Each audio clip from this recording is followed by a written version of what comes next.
नमस्कार, आप देख रहे हैं लोकोत्तर न्यूज। मैं हूं आपके साथ हर्षिता। आइए करते हैं खबरों से शुरुआत। कोरोना की नई स्टेज को लेकर चिकित्सा शिक्षा मंत्री विश्वास सारंग ने कहा कि हमारी सरकार हर स्थिति में जनता को सुविधा देने को तैयार है। पहले के मुकाबले अब कम मरीज आ रहे हैं। ब्रिटेन से कोई नई स्ट्रेन आई है, उसका प्रभाव न पड़े उसके लिए पूरी कोशिश कर रहे हैं। कोरोना को लेकर मध्य प्रदेश में पूरी व्यवस्था है। नववर्ष में जश्न में कोरोना गाइडलाइन को लेकर सारंग ने कहा कि भोपाल समेत पूरे मध्य प्रदेश के लिए अलग अलग गाइडलाइन बनाई है।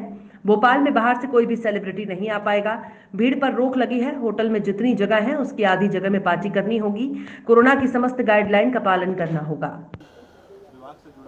देखिए, हम हर स्थिति में जनता को अधिक से अधिक सुविधा देने के लिए तैयार हैं। कोरोना एक वैश्विक महामारी है।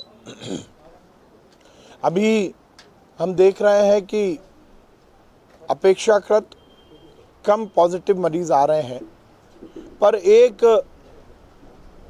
शंका जो ब्रिटेन में जिस प्रकार से वायरस का नई स्ट्रेन आई है, उसके बाद एक डाउट है कि कहीं उस तरह का वायरस का जो म्यूटेशन है उसका प्रभाव हिंदुस्तान पर भी ना पड़े, पर सरकार उसको बहुत माइन्यूटली ऑब्जर्व कर रही है।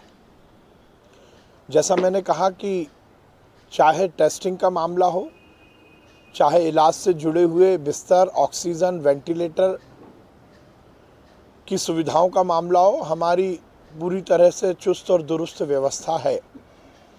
हम ये सुनिश्चित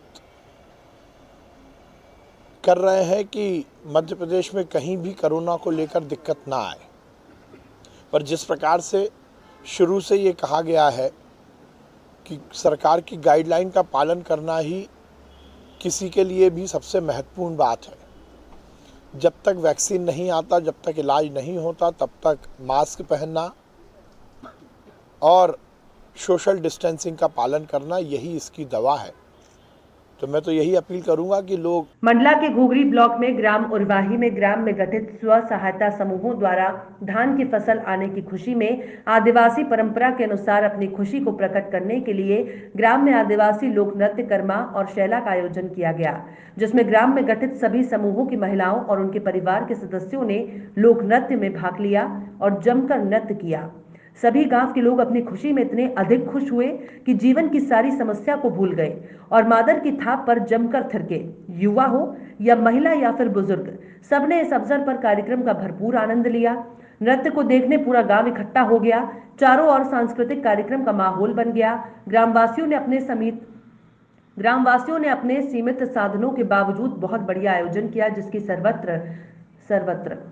सर्वत्र प्रशंसा हो रही है।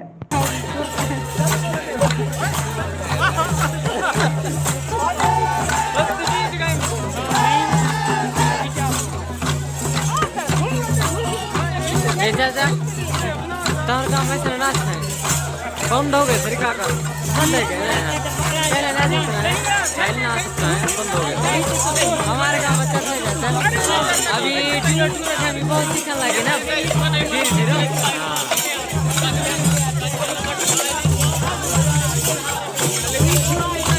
दतिया जिले में एंटी भूमाफिया अभियान के तहत पहली कार्यवाही सेवड़ा चुंगी क्षेत्र में हुई। बुधवार सुबह भारी पुलिस बल के साथ प्रशासन की टीम ने शासकीय जमीन पर अतिक्रमण कर बनाए गए मकानों और दुकानों को जेसीबी मशीनों से तोड़ा। इस दौरान किसी भी अप्रिय स्थिति से निपटने के लिए मौके पर भारी पुलिस बल मौजूद रहा। कार्यवाही की जद में किसान कांग्रेस के जिलाध्यक्ष साहब सिंह यादव की आधा दर्जन दुकानें भी आईं, जिन्हें जमींदोज कर दिया गया।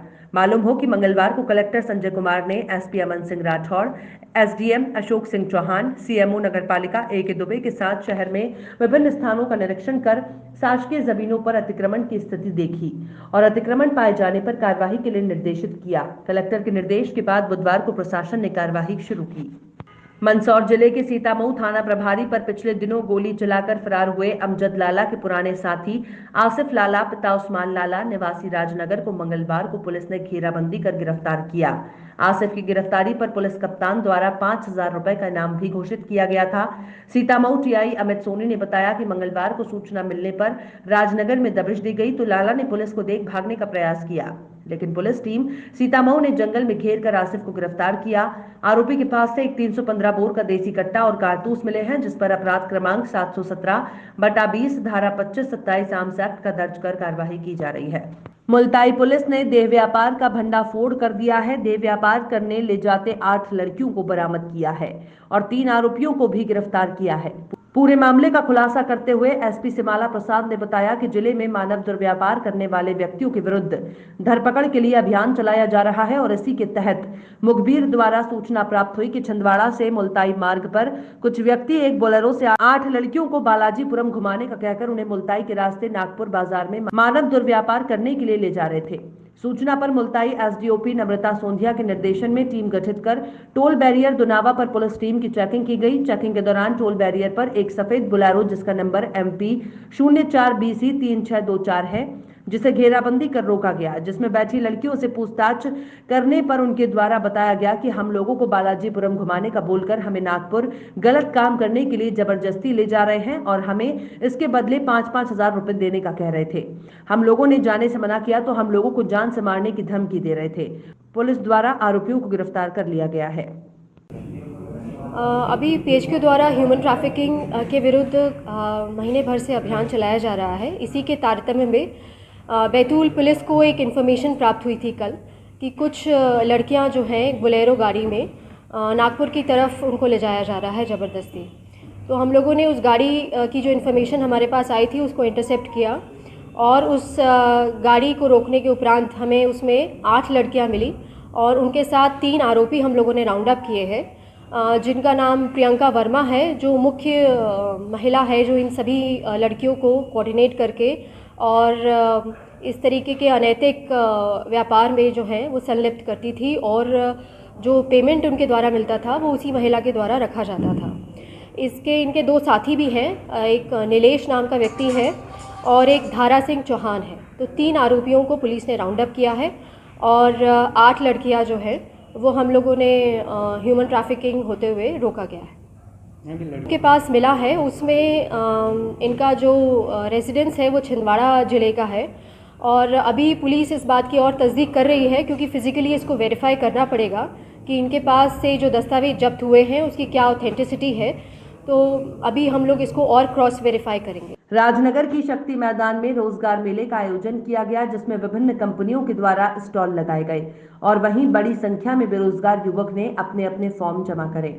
इस मेले का आयोजन 29 तारीख को नौगांव में किया गया था और 30 तारीख को यानी दिन बुधवार को राजनगर की शक्ति मैदान में आयोजित किया गया, जिसमें प्रशासनिक अधिकारी भी उपस्थित रहे। जनपद पंचायत राजनगर द्वारा आयोजित इस मेले में बड़ी संख्या में आसपास के बेरोजगार युवक देखे गए जो अपने काम की तलाश में यहाँ पहुंचे। अब देखना ये होगा कि इस मेले से आखिर कितने लोगों को लाभ प्राप्त हो सकता है। फिलहाल खबरों में इतना ही। और भी खबरों के अपडेट्स के लिए आप देखते रहिए लोकोत्तर न्यूज।